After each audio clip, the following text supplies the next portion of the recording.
Sibilance. Sibilance. I think I'm good on my end. Gangsta Blah, boogie. blah, blah. Gangsta boogie. Gangsta boogie. We have very unusual mic checks here. Hello, my friends. Thank you for joining us for the PEBCAK Podcast, a weekly information security show featuring some all-around good people. It is week 37 of 2022, and this week we remember those who we lost on September 11th, both in the terrorist attacks in 2001 and in the 10th anniversary of the attack in Benghazi, Libya in 2012. This week I am broadcasting from Bangkok, Thailand as the first one on the podcast to broadcast from Asia, excluding the country of India. The tap water here is not drinkable, and with me I have my co-host Uncle Barbecue, who has been swimming in some water, also with questionable quality. So you say that, but I actually didn't go swimming in there. I wanted to. And for everyone kind of listening in and trying to figure out what the hell we're talking about, we went up north this weekend to Flagstaff, and about 40 minutes outside of there, well, 40 minutes if you have a truck that's, equipped to drive on really messed up rocky dirt at like 70 miles per hour. It's a place called Grand Falls, Arizona. And the water looks like chocolate milk, and huge waterfalls associated with it. You can hike down. It was a little warm, probably about 96 degrees. Humidity was okay, but it's literally just clay. And the clay is so dense and whatnot, it turns this crystal clear water into this chocolate milk. And I didn't. Is that a phenomenon? Is that a phenomenon, or is that just something that's always like that, Teach? It's always like that. And it actually changes the color of the Colorado River. So it goes from up north, and then it intercepts the little Colorado River, and then it gets into the big stuff. So like April time frame, it will change the color of the Colorado River 100%. It's definitely cool to see, and it's not that bad of a hike. So I definitely would recommend it. Put that on the list. Bucket list time right there. Bucket list, baby. And we have Glenn Medina. Glenn, did you get to visit the 9/11 memorial when you were back east? Yeah, great question, Chris.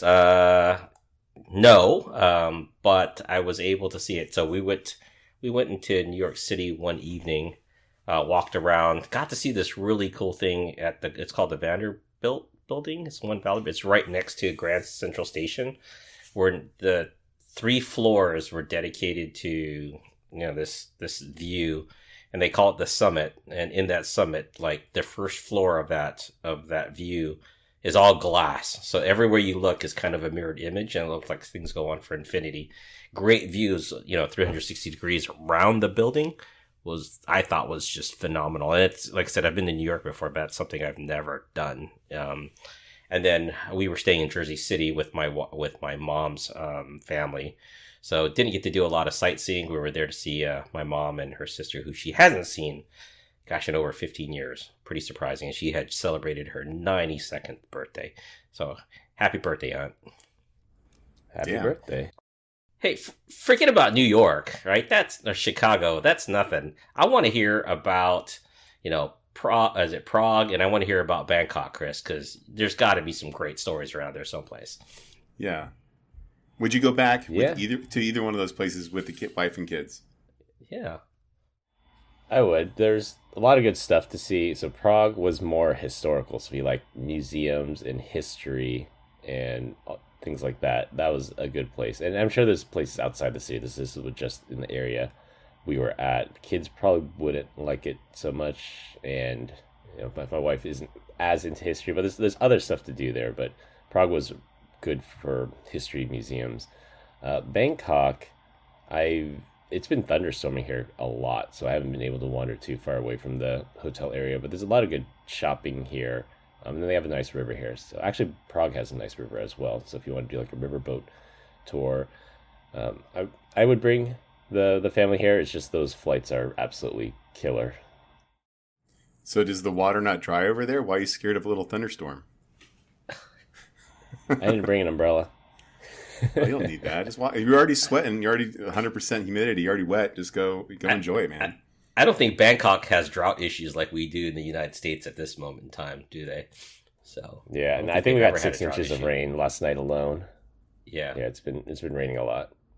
I think there is somewhere around there, maybe not in Bangkok, but somewhere over there is a giant cave that's like 6 miles like deep, and you can like fit like New York sized skyscrapers in it. Do you know what I'm talking about? Is that the one where the kids got lost in? No. No. So, hey, Chris, so I got to ask, got any places that you would recommend in each city that is a must-see if you're going to travel? For Prague, definitely Prague Castle. Prague Castle was built in the year 900, like the 10th century, so really old. Prague was spared from a lot of the bombing in World War II, so there's a lot of stuff that's been preserved there. That was really nice. And then in Bangkok, probably the most we got out of the city was to go see the Leaning Buddha. So the Leaning Buddha is pretty famous here, and that's relatively close to the hotel. It was nice to see that. And you're Buddhist, right, Chris? I am not Buddhist. Oh. One thing I did notice between the two cities, so Prague is a lot more. There's less language barrier in Prague than there is here in Bangkok. In Prague, there's multilingual signs. I could speak to English people, and they at least know what I was talking about. Here in Bangkok, less so. Everything's in Thai. There's less signs in other languages, and people here don't understand English as well as they did in Prague. Oh, we're supposed to be doing a podcast right now, guys. Yeah, what's going on? We're 8 minutes in already. Combined, we have decades of information security experience, and here not just to educate, but to entertain. We've got 4 awesome stories for this week, so sit back, relax, and enjoy the show. So one of the reasons I am currently traveling around the world is I have the opportunity to present to all our colleagues all over the world, which is nice. And a lot of them actually didn't know why the podcast was named the PEBCAK Podcast. I put it in the show's description for every episode, but I guess since we're probably going to have a lot of new listeners from my global tour here, PEBCAK stands for the problem exists between the chair and the keyboard, so basically user error. And usually when I tell people that, a light bulb goes on and like, oh, okay, yeah, I get it. That's funny. Layer 8 problem, exactly. Well, I wanted to call it layer 8. Let's get into the OSI model real quick, guys. I wanted to call it the ID10T error, but you guys didn't agree with me, so. It doesn't roll off the tongue like the PEBCAK podcast. That's true. What does that mean? I don't even know. I'm looking at it. So you got to write it down, and then it looks like a word. ID10T. ID10T. ID 10. Oh, idiot error. Got it. Idiot I was writing error. out TEN. I don't get it. I like that better. From here on out, we're reading that, guys. That's it. Well, Deech will start a rival podcast called the ID10T Podcast. You guys will be my co-stars. Yeah. And all we will do is talk right. about the PEBCAK podcast. Beep. Yeah, that won't have the explicit tags, so I don't have to censor you guys so much. Ooh, uncut. All right. For our opening topic, the annual Burning Man Festival took place last week. Since I was traveling, I was obviously not there. Have you guys ever been to Burning Man, and do you have any desire to ever do so? I feel like I live Burning Man every day in Arizona. Like, it is this dusty and hot as crazy. I've seen pictures and videos. I have zero interest in it myself. I used to work with a guy that would build things for Burning Man, like huge artifacts of whatever, steel structures. I seen them. I see the pictures. I look at it. I don't like the hot, dusty. Looks kind of nasty to me. Doesn't look very hygienic. The one thing that I like to see, you could tell that Burning Man just ended, is driving on the freeways here in California. You can see the people that are coming back because their cars are like filthy white as they're coming back home. Like, God, go get a car wash. What's wrong with you guys? So that's 0 for 2. Yeah, so Chris, have you gone? I have not gone.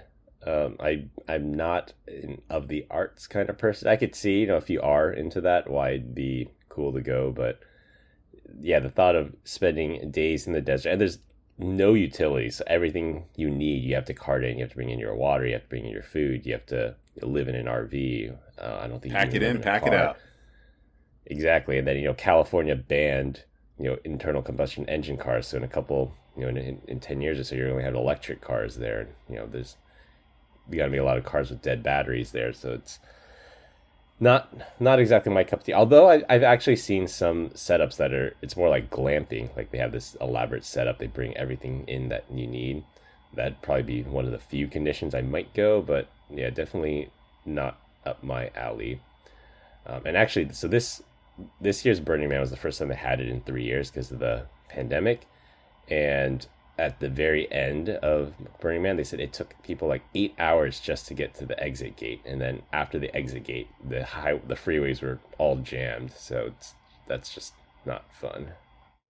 So my understanding is like my image of Burning Man is like if you look at some of the older pictures from along like when it first started, it was kind of like Apocalypto, where they carted things in, they built structures and whatnot. Like now Mad I Max. see, yeah, It's Mad more like Max Mad type Max, stuff. Yeah. Now it's kind of like Black Hat, where it's being Commercialized. corporate commercialized. Corporatized. Corporations are coming in and building stuff, and people are flying in on. Like I think I saw a YouTube video where people are flying in on jets. It's like, yo, that's not what Burning Man was supposed to be about, right? So why are you being part of Burning Man? Having There's those some old kinds dude on the of- bicycle pissed off. He's like, "Get your damn jet Yeah. out of here!" That's right. Yeah. So. So, what kind of music is it? Is it like EDM or is it like hard rock? I don't even know. I think it's anything and everything. I think there's not just one stage like Coachella Coachella I think also has multiple stages, but So it's country or, music. Outside Lands. Yeah. So I think it's It's like concentric circles, right? There's concentric circles, and each area has its own little village, is what my understanding as well, from what I was told many years ago. I guarantee there's no country music there. I'm just speculating. We'll have to ask somebody that Yeah. and see. One of our listeners will tell us, is there country music at Burning Man? Hey, did you I remember a on your couple little? years ago. Oh, go ahead. I remember a couple years ago, there was some guy, he was an arsonist, and he lit the Burning Man on fire before they were supposed to light the Burning Man on fire. And there was some controversy around that. He lit it too soon. It's been a while since we've had a true ransomware story of the week, so we'll briefly talk about a few that have come across the newswire just in the Feels last like we week. get one every week. What are you talking about? The country of Montenegro is facing a ransomware attack that shut down most of the government infrastructure, and ransomware crews are demanding $10 million for the decryption key. The government of Chile had their ESXi servers ransomed and locked up. They targeted the electricity and water supply systems, transportation services, online portals for various state agencies, and even power plants have switched to manual operations because they're afraid that the IT infrastructure might affect the power grid. French hospital was hit for a $10 million ransomware attack and had to divert patients to other hospitals. They believe it's the Lockbit crew, but if it is true, it violates Lockbit's policy of not attacking hospitals and healthcare. And a Greek gas operator refuses to negotiate with the ransomware group after being hit. Only the IT side got hit, not the OT side, so unlike Colonial Pipeline, the gas is still flowing.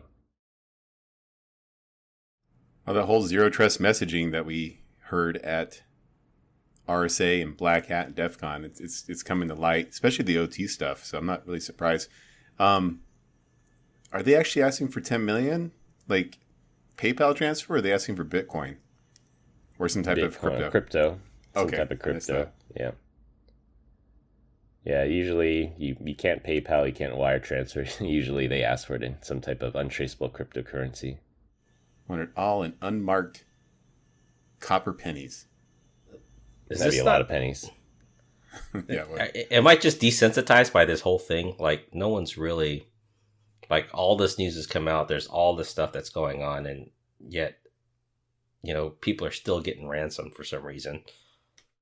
Yeah, it's sort of like breach fatigue. We're just so used to everyone's data being leaked out there now. It's not even a blip on the radar anymore. Yeah. French hospital gets hit and has to divert patients, and it's just a byline in some InfoSec newsletter. you've said it before, like attacking hospitals kind of messed up. I agree with you on that. That's kind of jacked. But that's where the money's at, so go for it, guys. Yeah, until someone dies, right? So I mean, if there's not a death, it's really not an issue. But God forbid if anyone was hurt from that or passed away because of that. On the note of the hospital, even if people don't die, it's like a huge inconvenience. Like people, like, I don't know how it is in France, but at least here in the US, like if you have to get a surgery or some type of special type of operation, like it could be months before you get an appointment. And then even if it's not life and death, it's like super inconvenient. And then if a whole hospital gets ransomed and they can't perform it, like it might be months again before you can wait to get that surgery. Or think of someone. Go ahead. No, you. Think of someone that needs treatment, right? Where, like, my father needed cancer treatment. They had to divert that and delay it because of ransomware, right? Where it may not be a critical issue today, but it's a continuity of care that he needs in order to fight cancer. That's just miserable. These guys should get fried. Dude, on that note of stuff. So, Chris, what's going on with my heart? You know how to say it better than me.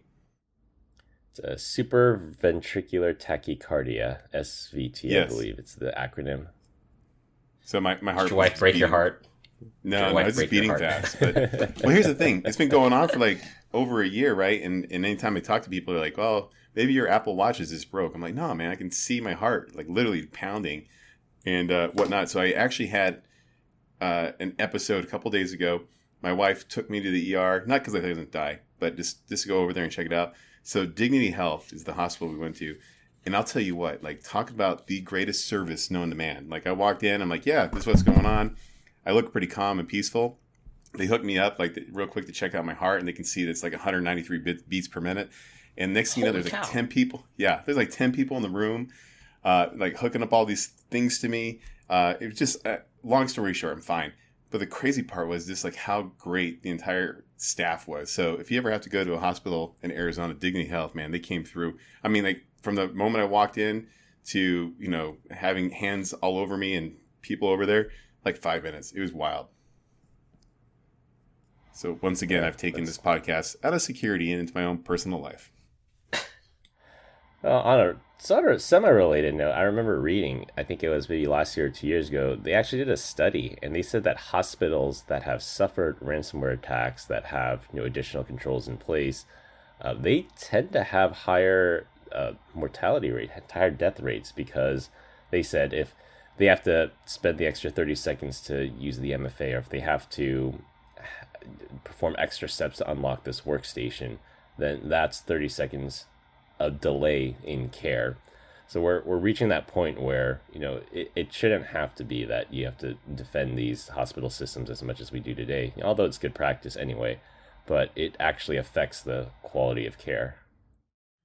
Yeah, there's something fundamentally wrong with, especially if the breach starts with OT. Like, I don't get like why it's so hard to lock that stuff down, or at least take that approach, but you know, all it takes is it's human error, right? Somebody just accidentally opened up the wrong thing, and now there's communication, and people are in. Or worse yet, it could be supply chain type of attack as well.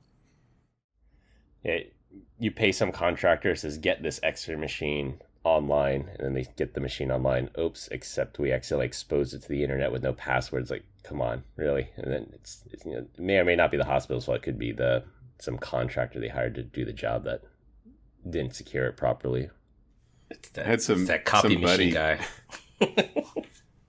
One of my friends that he runs like a beard company, like beard product company. I refer a ton of people over there. He's like, I'm gonna make you an affiliate, and he signed me up. I'm like, I don't need to be an affiliate. I'll just tell people about your stuff. He sends me the username and password over Instagram, and my password is password 10. So there's that. I'm like, dude, come on, man. Can I at least change this thing? Jesus. And Instagram's not end-to-end encrypted yet either, so Instagram has the password now too. Yeah, well, they did. I changed that thing. By the way, Bitwarden, see you later, LastPass. That's where you got me migrated over. The only thing that's down that I did not like is that I didn't take my notes or any of the pictures that I had taken and imported that. Was the migration process pretty easy?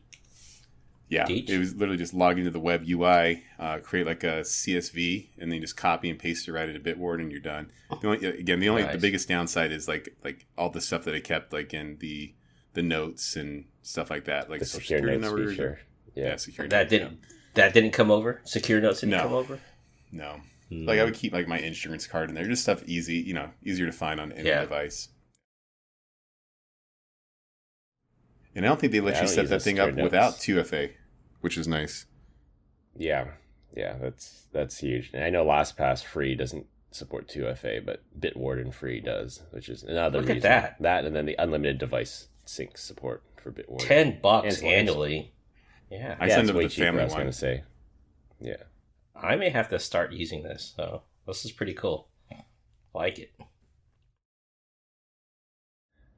All right. For our second topic, a new cryptocurrency miner delays the running of the malicious code for up to 30 days to try and avoid detection.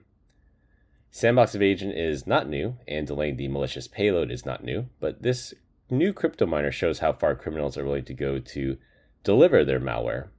They're willing to wait 30 days after initial infection before starting to see any type of return on their infection investment. The malware is disguised as Google Translate or an MP3 player, some type of standalone application. And the malware further attempts to evade detection by using a password-protected RAR file.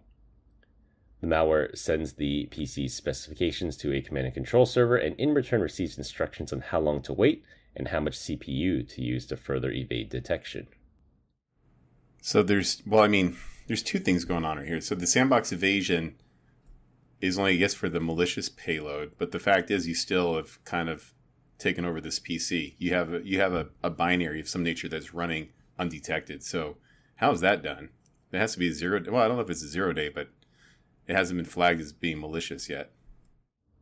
Yeah, pretty much. You're allowed to download it. You're allowed to install. I'm guessing the executable that you install is some type of dropper, and then the dropper will download the secondary payload at a future time. So if I'm a bad guy and I know that I've sent this out to 12 places and I'm waiting for 30 days, so oh man, this is actually pretty sweet. And it like I'm doing sandbox evasion techniques in my sandbox, and I fast forward like 6 months out or 30 days, right? And it immediately phones back home. Like I know that thing has been compromised, and I don't actually open that up to do nefarious things. I think that's actually pretty clever.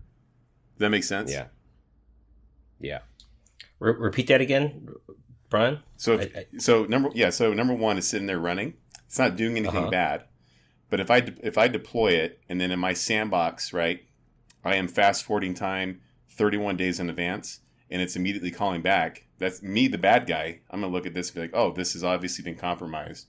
Go ahead and don't send it the bad stuff. Because once I do that, then it flags everything, right? Then there's a signature gets blasted out cloud wide. Yeah, I think that's pretty creative. I like that. I hate that. They got nothing but time on their side, right? So yeah, they can wait. That's what we found out, that a lot of these threat actors will be pretty patient about it. Well, there are some anti-sandbox evasion techniques. So I'm gonna say it again: anti-sandbox evasion techniques, like time acceleration, to make what you would call a trace buster and outsmart the bad guys, because you would just fast forward time, like you said, and make fast forward a month to see if it actually launches the payload. Some malware waits for like 3 reboots, and you can simulate 3 reboots of the computer.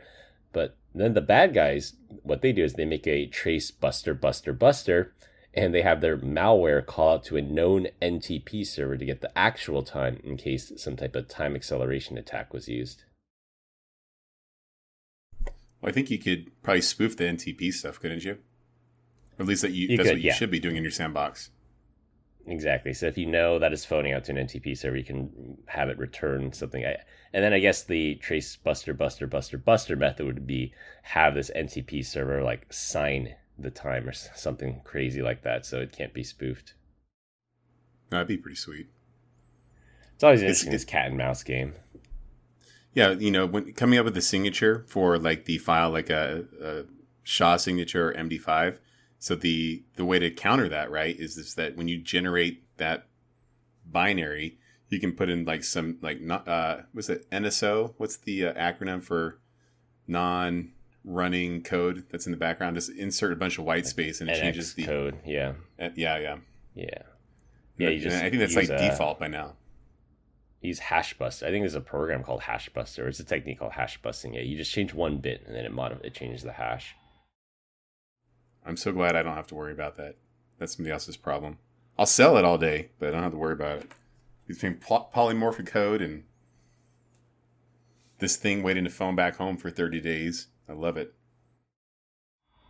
Do you guys get the reference of the Trace Buster and the Trace Buster Buster? Do you know where that's from?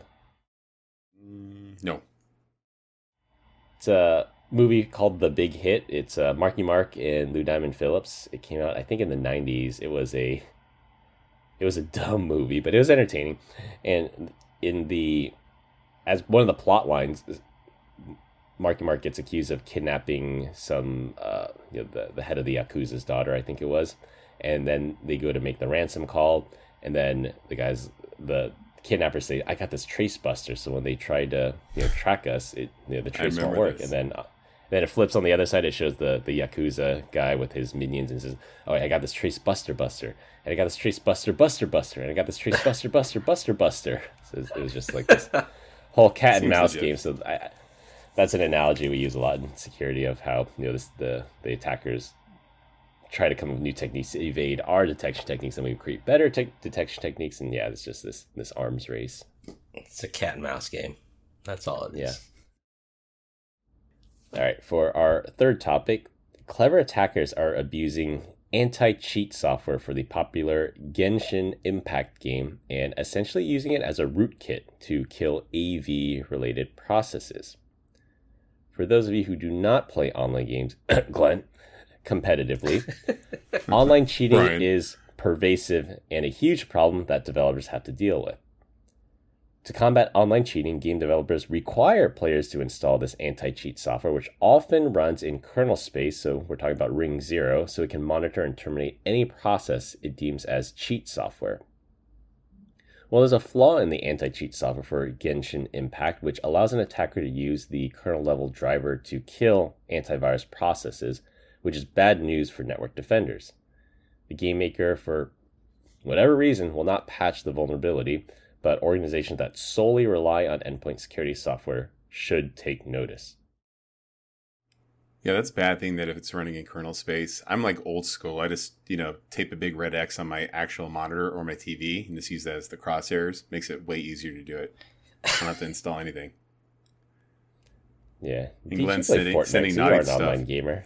I have no idea. I haven't played in a long time. You're right. But when I did, well, actually, you sent what game did you send to me? Your wife did. It wasn't Call of Duty. It was Assassin's Black Creed Ops. or No, Division. It was Tom Clancy Ghost Recon, I think. God, that game sucks. I hate it. I am not good at that thing at all. But that's what I did. Be a little bit more effective in my shooting. But you can't go in guns blazing like Fortnite. You have to be a little bit more strategic about how you're going to kill people. It's the whole point of Ghost Recon, right? Yeah. It's not Counter-Strike. So is the end all on this? The main thing is to get the AV to uninstall, so that way they cannot run the cheat software. Is that what I'm hearing? So if you're the game developer, that's your end goal. So you install this kernel level driver, and if this kernel level driver detects cheat software, it kills the process to keep things fair. From the malware attacker's standpoint, they use this rootkit basically, install it on the machine, and they use it to kill AV processes. So I can launch my interpreter reverse shell, and AV won't be able to see it because I've just killed the AV process using this rootkit. Gotcha. I remember there's one for Fortnite. It was actually something that goes in between the controller and the computer. That way it's completely, it's inline, but it's not actually running on there. That basically was like an auto aim and auto fire mod that you can do. You can actually buy it off of Amazon. It was like $100. I wonder how they do that, because I remember, actually they're probably still in use today, but hardware keyloggers that sit between the keyboard and the computer, that you typically cannot detect with software because everything's just saved locally on the USB device in the middle. I don't know how that would work with the controller, unless it would inject commands or something. It would act like a controller, and then but if you have a hardware keylogger, man, you're pretty much toast, right? You're you've let them have layer 1 access to your device and are running access. That. Yeah, physical access is like crazy. You know what I really miss is Game Genie. Now that was an easy way. Game Genie, yes. Yeah. See, that was innocent because you would modify the code on your system only. And I'm all for that. Like, people ask, how do you feel about mods and like modded lobbies and things like that? And I said, if you're not ruining anyone else's experience, like, go wild. Like, Skyrim has just so many mods. Like, you can change all the characters in Skyrim to be Thomas the Tank Engine. Like, they have mods for that. Like, go wild. But the second that it starts affecting my fun, like you're using an aimbot or something, I'm like, and that's not fair. Like, that's when I'm against those type of mods. Yeah, my son has actually been doing some crazy stuff with Pokemon. So he's found like tons of videos out there on like time-based cheats where you can do. I have no idea, but if you go back to like the original Nintendo DS and the games that he has, the theory is that if you unlock certain Pokemon characters, you can actually take them all the way up throughout the years or the decade, right? And so he's successfully been able to go out and buy different Pokemon games, unlock, like, I don't know what you call it unlock, but they go to retrieve a Pokemon, like it's a kind of it's a random stuff, but it's like a random, I guess, a long story short is they decrypted the random number generator so it could be very predictable. And you can get a specific Pokemon. But on top of that, he's been able to take the Pokemon from all the way from his his DS to his 3DS, and now he has those same Pokemon characters on his Nintendo Switch. So he's been able to migrate them all the way up, and on top of that, he's got characters that are not even possible to even obtain. Like, it's impossible to have. I don't know what's going on. He's like, but Dad, you understand? Like, you can have it, but it's mathematically impossible to have this particular character do this thing. So I kind of think it's kind of cool, though. That he's. How many hours do you think he's put in that? That's cool, Brian. Probably lots of hours. Like, we had to actually modify. I don't think it was this DNS, and then you run localized software to point it back at local hosts, and that way you can do different things. But it was pretty cool, though. Yeah. So find a way to commoditize that then. What was that, Chris? Glenn says you got to find a way to monetize that. Yeah. Oh yeah, he definitely should. He needs to. You're right. But we were actually saying something before that too. No. No, I don't remember what I was going to say. Okay. What I was going to say is, putting my Zscaler SE hat on for a second. This is actually something we get asked quite a bit. That someone asks, if someone has good EDR or if someone has good AV software on the endpoint, why would they need network security? And I always preach defense in depth, that security should always have layers because of exactly this reason. If there's malware that can terminate that EDR or AV software, you're toast if that's the only thing you're relying on. You want to be able to block that malware before it even makes it to the user. And to be fair, there are threats that network security will not see, so you need both EDR and network security as compensating controls for each other. I actually had a CISO like an ogre preach that to me. He was like, I'm going to push security out as far as possible. And then, the last ditch effort to protect my guys will be the endpoint. Yeah. Like, if I can block 99% of it in the cloud, then that makes way more sense. I see that. Like I said, I think it just depends on where the threat is coming from, right? You can't stop a threat that's coming in through a USB from a cloud standpoint, right? But definitely that's why you have different layers of approach when you're looking at that. They all have a time and place. I think we've all learned that in our careers. So, oh yeah. All right, for our last topic, and it'll be a rotating topic every week. This week, I'm posing the question to my co-host. You get $1,000 per person that you annoy. What's the fastest way you can become a billionaire? You got to go first. This is literally the first time I'm reading it. So my thought process was your method has to be both annoying and far-reaching. So I was going to start to yell monkey at a blackjack table and slamming it is not far-reaching enough, although quite annoying. I might have to do a callback to our opening topic and say cause a traffic jam at a major event like Burning Man, the Super Bowl, or the World Series, because people become super patient and understanding when it comes to traffic jam. Yeah. So I would just like wear the opposing team's jersey to a sports game. Think of the highest, like go to a San Francisco game and wear a Cowboys jersey and just walk around and just, I'd get money no problem, right? Getting that done. Go to a Yankees game, wear a San Francisco jersey. So. I think you had all your rivalries wrong. So the San Francisco 49ers, their rivals, the Seattle Seahawks, and then the Giants, SF Giants would be the Dodgers. I thought it was the Cowboys at one time, though. Wasn't it the Cowboys at one time? They say that, but we're more annoyed by the Seahawks, I would say. And then for New York Yankees, it'd be the Boston Red Sox. There you go. See, but that's how much I know about those sports. So, Glenn, there's a far-reaching problem with your wear the opposing jersey, and this happened in Christmas Day, 1995, Cardinals game versus Dallas, and high up in the bleachers, one of the Dallas fans decided not to necessarily wear the Dallas jersey because he had that on, but he also had a shirt with a bunch of penises on it, and he said, "This is what I think of Cardinals fans," and he was pointing at it. Anyways, he ended up getting assaulted by like 12 people. So you might win, but at what cost? You can have a broken nose. You never know. He said annoy people. He didn't say worry about your life. So true. Not for $1 billion though. You can take a broken nose. That's right. And then one time, this is way back in the day. I think we were still in high school. We used to have to go to car auctions and go buy cars. My dad would do it, and we'd have to take cars back because we didn't even afford transportation back in the day. Like the margin was that thin. So me and one of my buddies, we would drive cars back for my dad. And one time, as we exited the highway and went into the divided highway, we decided that it'd probably be pretty funny because we're both in separate vehicles. There's only 2 lanes that we should go like 35 miles per hour in a 65. I've done that. But we caused it for like 22 miles. Like it was insane. People were not happy. So who's done that? Randy at that point. Yeah. Things you do when you're young and you just get your driver's license. That's pretty amazing. I've never intentionally caused a traffic jam like that. If someone's being a jerk and they pull behind me, I'll intentionally slow down. That's probably the extent that I'll do it, but I won't cause a traffic jam. Yeah, I don't see you like throwing on the brakes so hard or anything like that.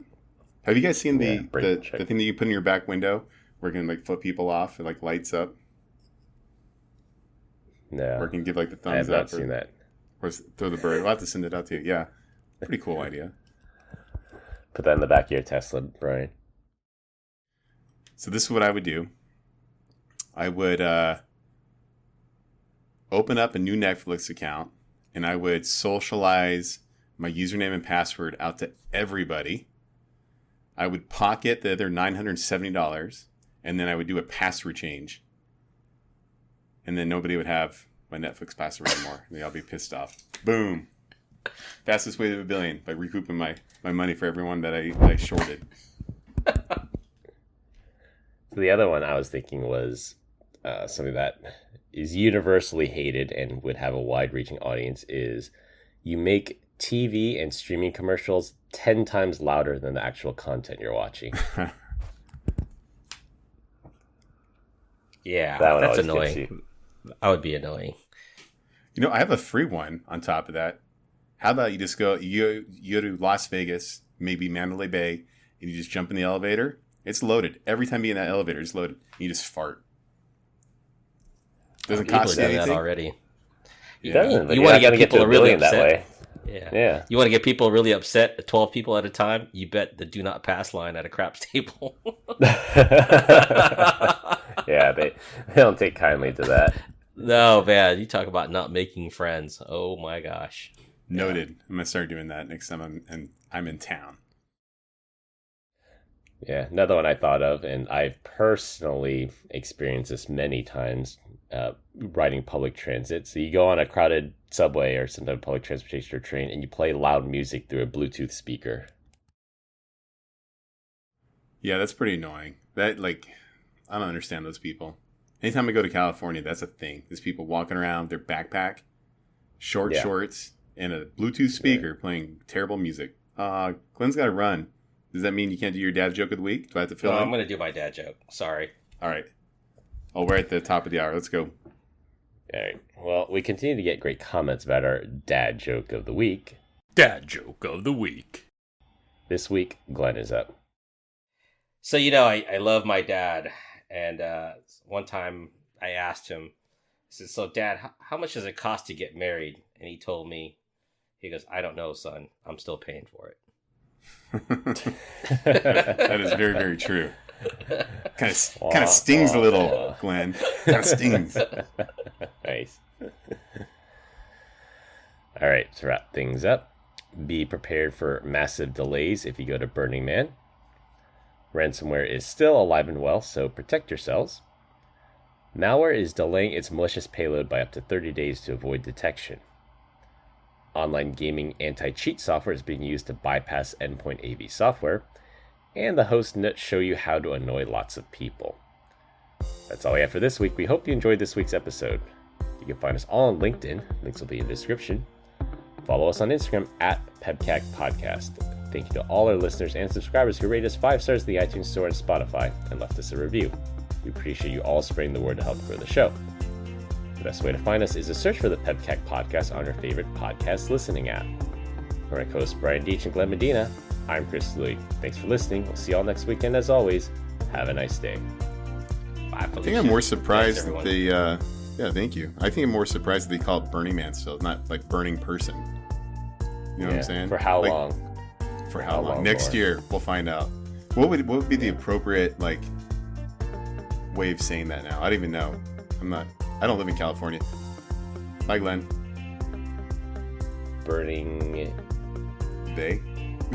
They, yeah. It'd be they. Burning... Amorphous conscious Burning being. them. Burning them. Burning them. Ooh. All right. We need to shut up. All right. 3, 2, 1, stop.